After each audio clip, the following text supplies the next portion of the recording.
वो हिंदू है, गुजराती। जी हाँ, वो तो मुझे फोन पर ही धमकी दे रहा था। अच्छा, क्या बोल रहे थे वो? कह रहा था कि अपने सरदार को समझा देना, उनके ये दांव पेच हम पर नहीं चलने वाले। जरूर पीछे से रिजवी पंप कर रहे होंगे। सर, आपको उनसे नहीं मिलना चाहिए। मैं उनसे मिलूंगा। उन्हें कोई सरकारी गेस्ट हाउस में आराम से ठहराओ। कल रात को घर पर खाने पे बुला लेना। Yes sir. और सुनो,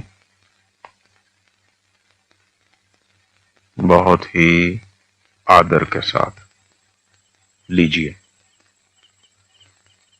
लीजिए, ये खास तौर पे मैंने आपके लिए मंगवाए हैं। मैंने सुना है आपका जो सेक्रेटरी है वो गुजराती है। जी हाँ, और मैं चाहूं तो कश्मीरी पंडित भी नौकर रख सकता हूं मिस्टर पटेल। बीवियां कितनी है? 2। और मैं जितनी चाहूं उतनी रख सकता हूं। बच्चे? 6।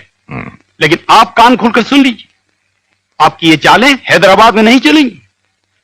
वहां के मुसलमान जान हथेली पे लेकर घूम रहे हैं, और अगर जरूरत पड़ी तो हैदराबाद। बैठ जाइए।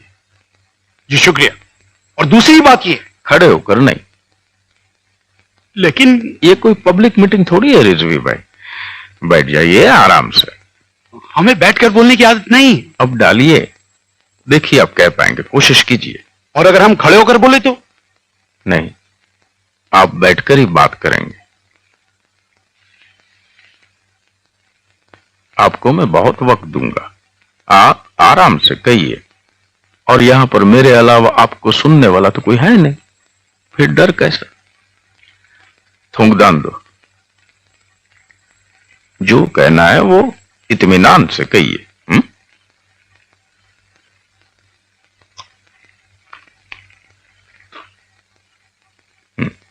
बोलिए। ये हिंदुस्तानी सरकार अपने आप को समझती क्या है? देखिए, हम आपको ऐसा सबक सिखाएंगे जिसे आप जिंदगी भर भूलेंगे नहीं। आसमान में जब तक चांद सितारे चमकते रहेंगे, हैदराबाद आजाद रहेगा। दुनिया की कोई भी ताकत हमारा कुछ नहीं बिगाड़ सकती है। और निजाम साहब की बात और है, वो खुदा के वली, उनके लिए हम अपनी जान दे सकते हैं।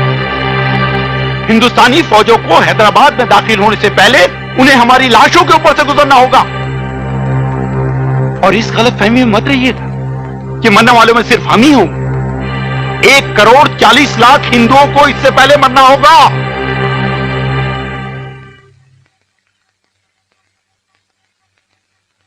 बोल लिया। आपने कहा कि आप 1,40,00,000 हिंदुओं को मरवा देंगे। हाँ, अगर हमें मजबूर किया गया तो। अच्छा, उस वक्त हम क्या कर रहे होंगे? हमें क्या मालूम? तो मालूम हो जाना चाहिए।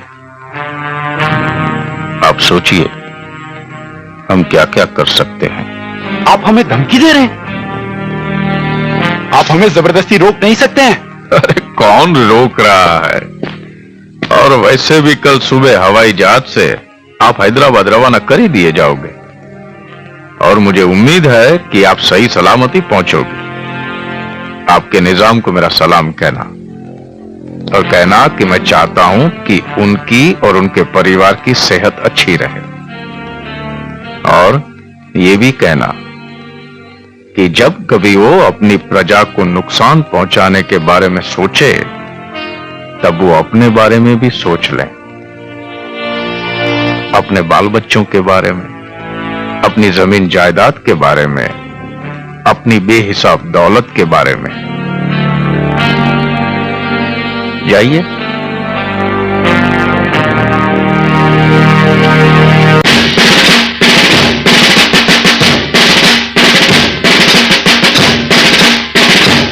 हैदराबाद एक्शन का नाम होगा ऑपरेशन पोलो। मुख्य सेना शोलापुर से चलकर हैदराबाद पहुंचेगी और दूसरी छोटी सेना बेजवाड़ा से चलकर हैदराबाद पहुंचेगी।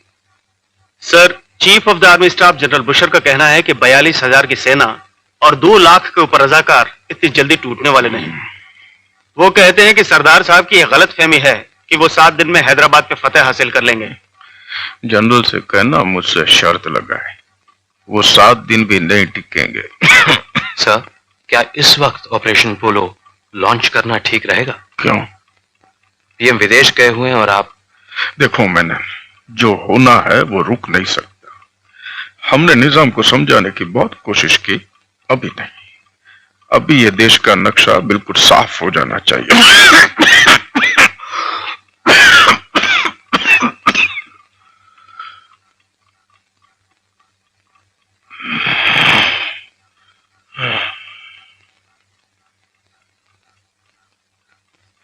देश को एक होना ही होगा,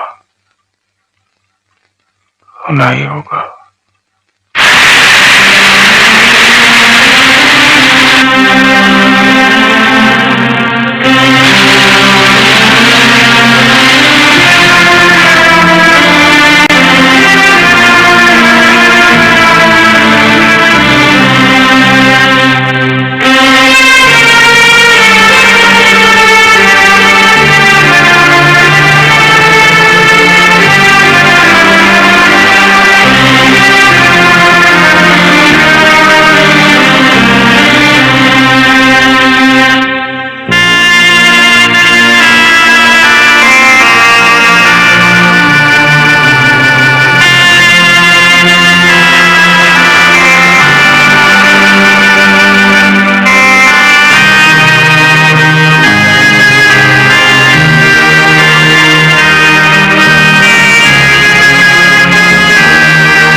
एक ऐसी ही संपूर्ण जानकारी। 60 साल तक भारत में प्रतिबंधित रहा था नाथूराम का अंतिम भाषण कि आखिर उन्होंने गांधी को क्यों मारा। 30 जनवरी 1948 को नाथूराम।